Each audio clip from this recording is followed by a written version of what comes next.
ભાગવત એમ કહે એ દિવસે ગોકુળના નરનારીઓના હૃદયની જે આનંદની સ્થિતિ હતી વર્ણવાય એમ નથી. અને ગઈકાલે જયારે કૃષ્ણ પ્રાગટ્યની કથા આવી, આપણે સૌ જયારે ઝૂમી રહ્યા હતા, આનંદ આયા સબકો? કલ કિતનો કો આનંદ આયા? આટલા લોકોને કાલે આનંદ આવ્યો ને સાહેબ? કલ્પના તો કરો, આજ 5,500 વર્ષ પછી કેવલ એનું નામ ગાઈએ ને હૈયાને આટલો આનંદ આવતો હોય, જ્યારે સ્વયં પ્રગટ થયો હોય, ત્યારે આખું ગોકુળ શણગારવા લાગ્યું, લોકોને શણગાર કિયા હે, આંગણા સજાવા લાગ્યા, નંદ બાબાએ બ્રાહ્મણોને બોલાવ્યા, સ્વસ્તિ વાંચન થવા લાગ્યું.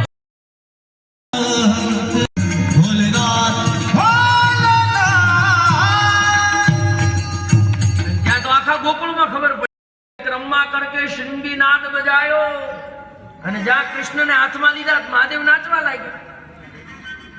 અને જ્યાં લોકોને ખબર પડી કે યશોદાના આંગણે કોઈ સાધુ મહાત્મા આવી લાલાને લઈને નાચે છે, રાતે ઘરે મોકલાવ્યા નંદ બાબાએ, સવારમાં પાછા ભેગા થઈ ગયા.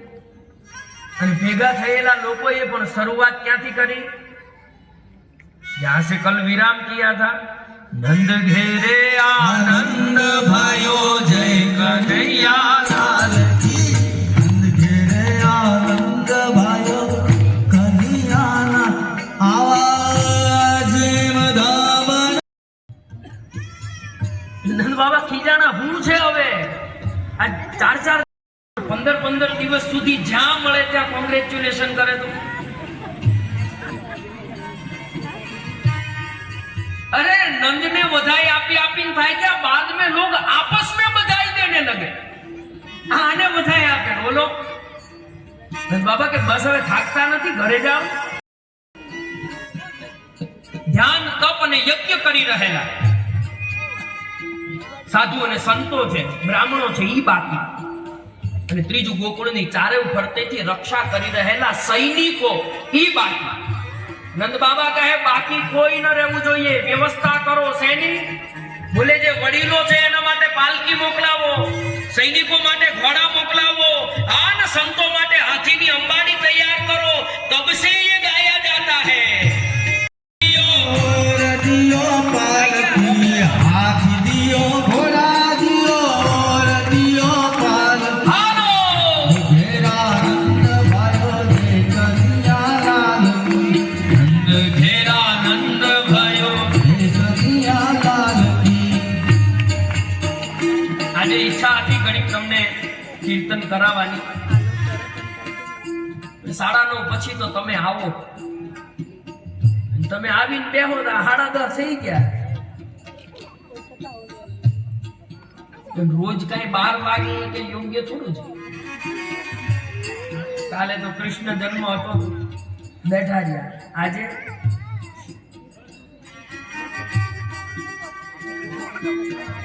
હવે 2 દિવસ છે,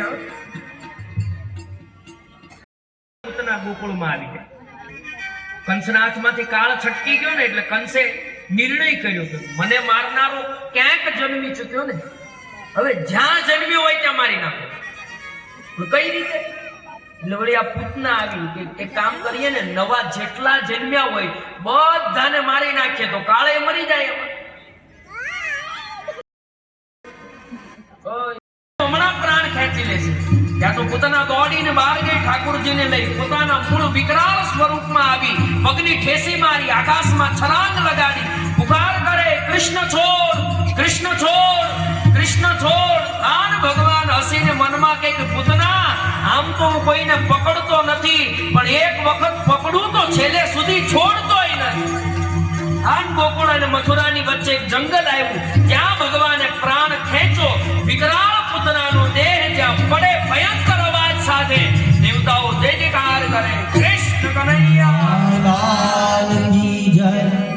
પૂતના પડી 18 કિલોમીટરના ઝાડવા ઉપર પડી ગયા. આટલું વિકરાળ રૂપ.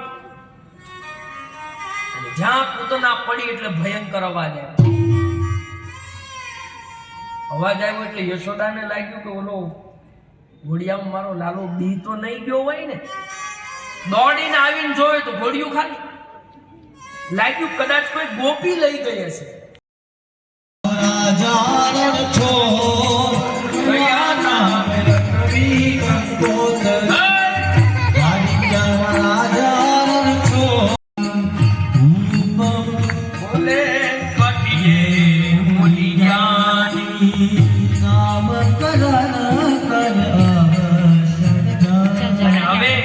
ભગવાનના નામકરણનો અવસર આવ્યો. અને નામકરણનો અવસર આવ્યો એટલે વસુદેવજીએ એના ગુરુ ગર્ગાચાર્યને મોકલાવ્યા. બોલે જાઓ નંદના આંગણે મારો દીકરો છે એનું નામ પાડી આવો. પહેલેથી પરંપરાથી નામ કોણ પાડતું હતું? ભગવાનના નામકરણ બાદ ગર્ગાચાર્ય મહારાજને રોક્યા.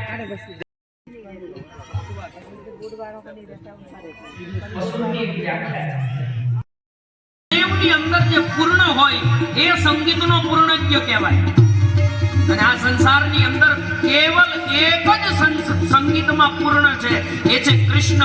ગાયનમાં પણ પૂર્ણ, વાદનમાં પણ પૂર્ણ અને નૃત્યમાં પણ. સાહેબ, ક્રોધે ભરાયેલા સાપની ઉપર જે નાચી શકે.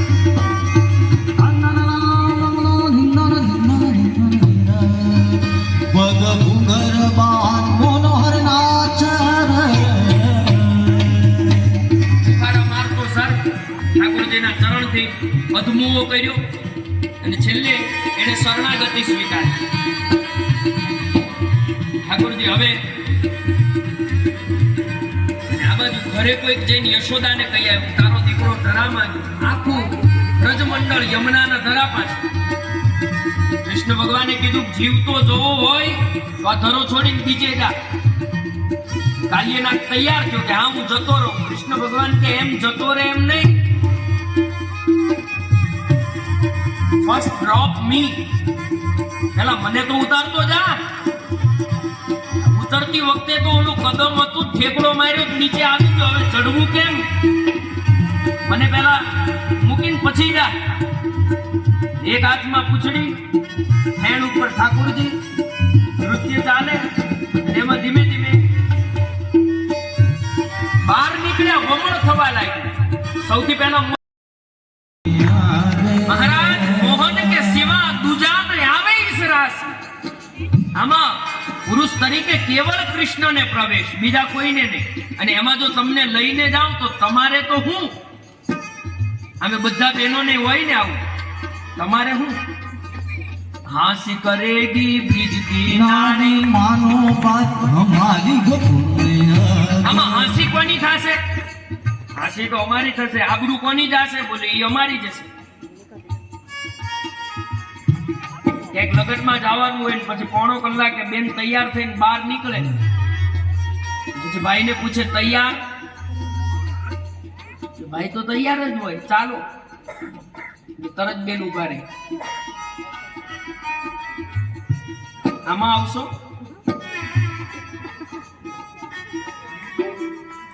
આ કે અમને તો બધા ઓળખે જ. ક્યાં તમને તો ઓળખે.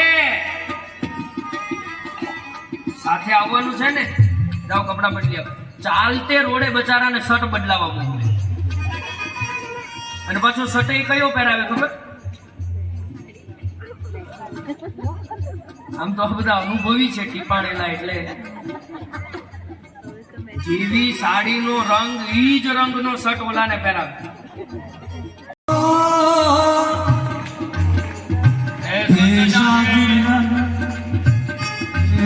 सजा दे मुझको कोई न जाने इस राज को. साहिली है मेरी ये सब बताना ब्रिज राज को.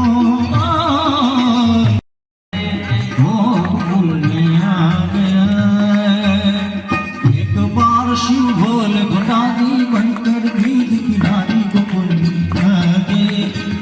મહાદેવ તૈયાર થયા. आई गए शंभु समझ गए बिजराजे ऐसी बजाई वंशी शुद्ध बुद्ध भूले भोलेनाथ ने ऐसी बजाई